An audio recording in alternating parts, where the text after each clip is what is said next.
So, folks, I am back at it again with another wonderful call from the Transatlantic Call-In Show, a show that I co-host over on the line. I recommend you all go check it out. Link down in the description below, along with a link to the original episode where this aired.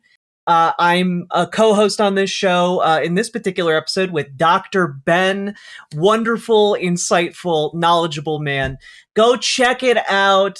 It's wonderful. Got some contentious calls, got some friendly calls, got some really constructive calls. Go check out the line. They have many other shows over there as well. And also, of course, check out the Transatlantic Call-In Show. It's every week on Thursdays. Go check it out. And like, comment, subscribe, hit the like button here, hit the like comment, hit the like comments over there as well. And comments longer than 8 words, obviously helping the algorithm a little bit better. But all that being said, subscribe to both channels too. It's just one click. Boom, boom, boom, boom, boom, boom, boom, boom. Go do it. I believe in you. I believe in your ability to click buttons. And if this show sounds interesting, make sure to check us out live every Thursday.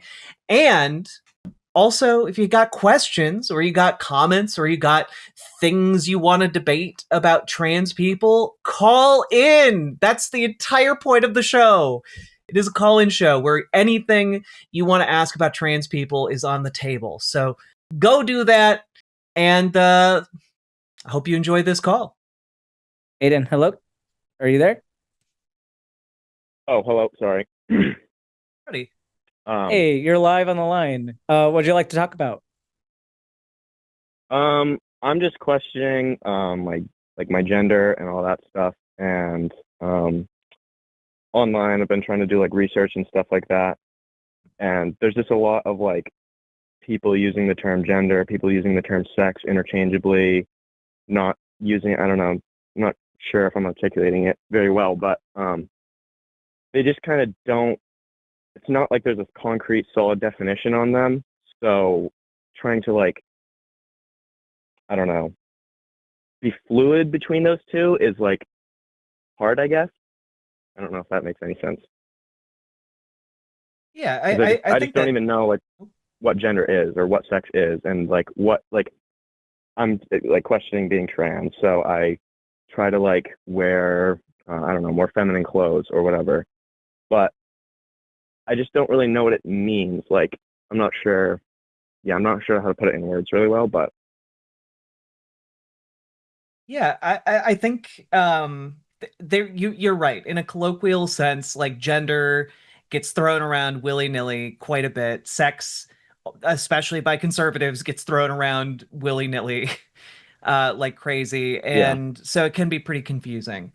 But generally, how I think about it is that gender is kind of a social construct. It is the construction that we make for ourselves based on a set of attributes that in our society is generally considered to be masculine, feminine, what have you. And so um, different people vibe more based on their experiences, based on who they are with different gender identities, which can be different combinations of those masculine, feminine, non-gendered traits.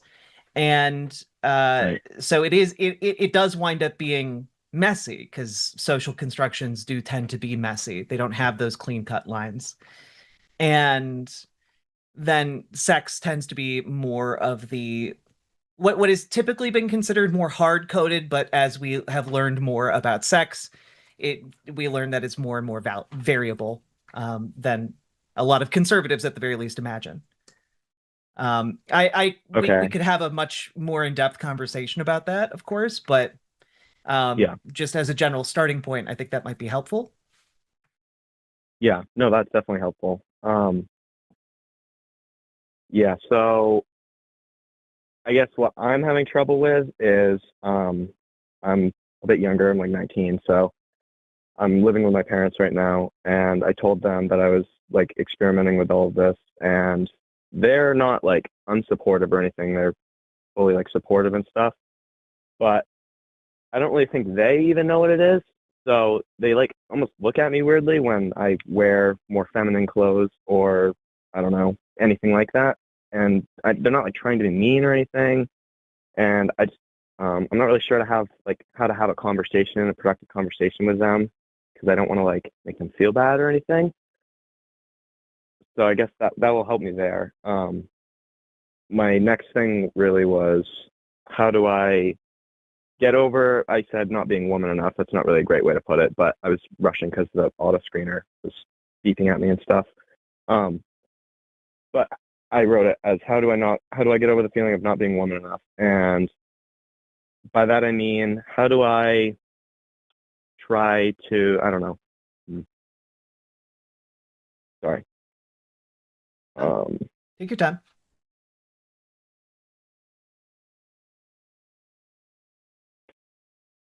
So like when I dress up in feminine clothing or whatever, and I go out, I feel internally more feminine, but on the outside, like I have a very masculine jaw, and my body, like my arms are very like veiny and like just things like that.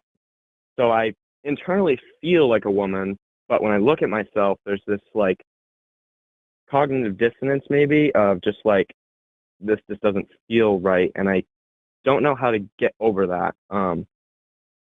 It's kind of holding me back from just, I don't know, being myself more. Yeah, And I was wondering if you guys had anything on that. I certainly struggled with that. And I think something that helped me find a bit of peace with that feeling is the idea that like women struggle with this, cis, trans, whatever. They struggle with this feeling all the time, you know? And Mm-hmm. you cannot, it is very rare to find a cis woman who looks in the mirror and doesn't find things to criticize. And in fact, I bet you could find a cis woman who feels exactly the same about a lot of their physical features too. And so Mm. we tend to be our worst critics because we've internalized a lot of self-policing when it comes to our gender expression, when it comes to our bodies, and that that feeling, that dissonance, that uncomfortable, feeling, that dysphoria is really, really jarring. Um, and it can be really debilitating. But I think framing it in line with how other trans women and women in general have struggled in the past to like find acceptance with their selves, can be a bit empowering, you know? Mm-hmm. Um, Yeah. and can, I think, give you a little bit more, it can make you feel a lot less alone, I think. Mm-hmm. Yeah, I've never thought about it like that. Yeah, that's really helpful. Yeah, And I then think I guess sorry, what was that? yeah, I was just gonna jump in and say, like that feeling that you have, you describe it as cognitive dissonance, and it's definitely probably difficult to label it as gender dysphoria. It sounds like you're having gender dysphoria. And I know that putting Mm. that label on it makes it feel more real that this is what you're experiencing. And I understand that period of exploration where you know who you are, and you know where you want to end up. But it's really scary to think, oh yeah, I am one of those people. Like gender dysphoria Mm. applies to me. This is what I'm experiencing it. Because I think then that really kind of takes you onto that path, which it can be a very fun and beautiful journey, but there's also, I understand, a lot of fear, especially in this current climate with that. Um, Mm-hmm. so I applaud you for kind of taking those leaps and exploring it and having these thoughts. There's a phrase that a lot of us will kind of joke about, like these aren't cis thoughts. Like the idea that if since you're Mm. having these questions, those aren't really questions that most cis people will have. So I think you have Right. a good idea of who you are. And it's some of these early hurdles that make it seem super, super daunting. And I'm not going to lie and tell you that the beginning of transition is easy from either side. I mean, I don't know what it's like to go in your direction. I do know what it's like to go in a masculinizing direction, and either way is not very fun at the beginning. There's a lot of heartache. There's a lot of people misgendering you. There's a lot of times where you're going to want to be in the closet. There's a lot of stuff that's going to happen. And I hope that you can have a good support system through that. I think like no matter where you go on this journey, I think having that support system, especially before you do anything that could be potentially more dangerous or more permanent, like, because you might find that you're having a great time with those things, but at least having somebody, maybe going in to the bathroom at the same time as you just to alleviate some of those fears that you may have, I think are all some good ideas. But it's going to be hard. But those thoughts that you're having are normal and they don't make you any less valid. So even the fact that you're having those thoughts, you shouldn't think that you are any less than somebody else who's gone on this journey, or any less than anybody else of the gender you identify with. So. Okay. Yeah, that's good. Thank you. Yeah.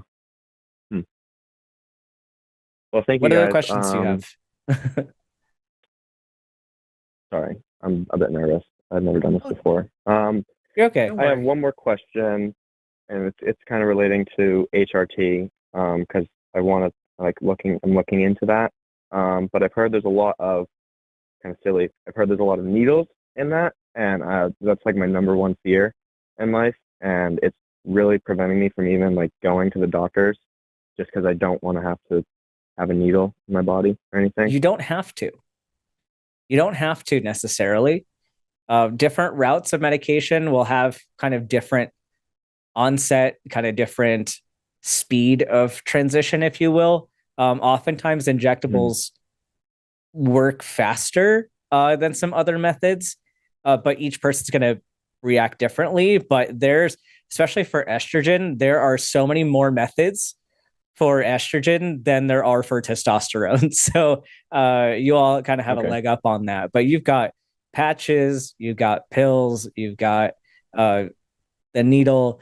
So you've got a lot more options, and you can discuss with your provider that you go to kind of which one best suits your needs. Yeah, and I for reference, I take the pills. They've worked great for me.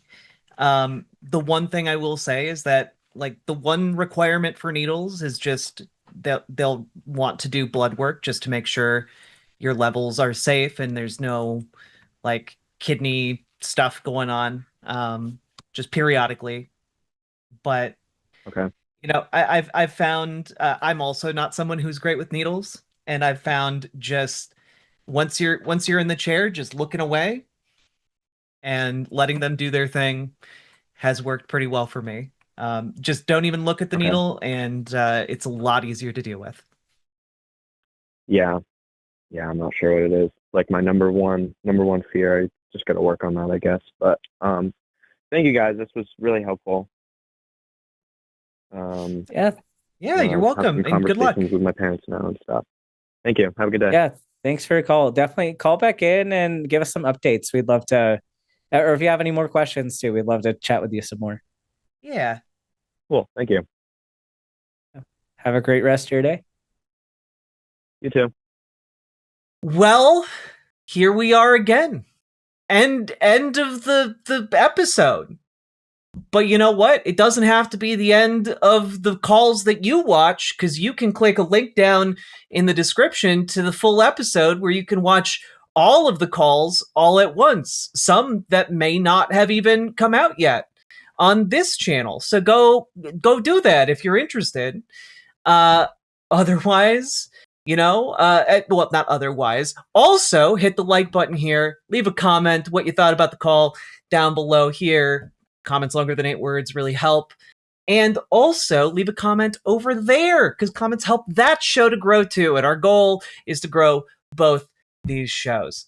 So also call in, of course, every Thursday if you feel inclined.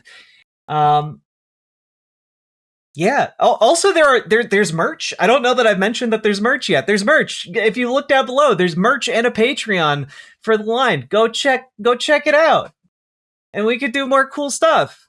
I don't know. How's your day going? Good. I hope. This is a good outro, and I hope you all have a good day. Let's keep on going. Why was I vamping for like a whole minute? I don't know. Oh, God. Riverboat Jack is going to town. All the viewers gather round. Twitch and YouTube and Swishy streams. All that content is bursting the seams. Politics, gaming, and plenty more. Your sense of fashion you'll adore. So grab your stuff and hop aboard. We're going straight to Jack's